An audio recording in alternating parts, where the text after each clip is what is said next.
A day in my life as a working student. Aga pa gani ako sugad ng mata kay exam ko gali yan na. Ang mga daradara ko gali na papel, mga reviewer ina. Huy, huna mo naga-review man.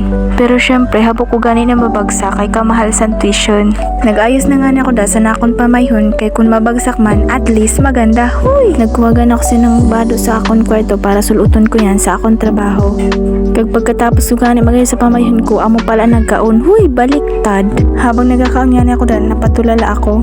Naiisip ko kung makapasa ba ako sa exam. Sa sobra ba naman nadamo sa akon adalan, dili ko param kung magasurulod inatanan sa akon utak. Fast forward ko na ngani kag pagtapos ko kaon nag-outfit check anay. Huy, outfit check. Naglabas na ngani ako dida kay mahanap na ako sa sakayan ko na tricycle. Pero bago ganina, nag-check ana ako sa nakong pamayhon kay kun okay na. Halibagsak, basta maganda. Huy!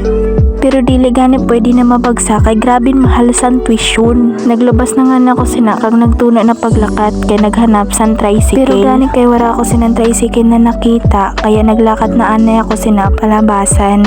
Nagadali na nga ako na paglakat kay bagan malilit na gayod anbading.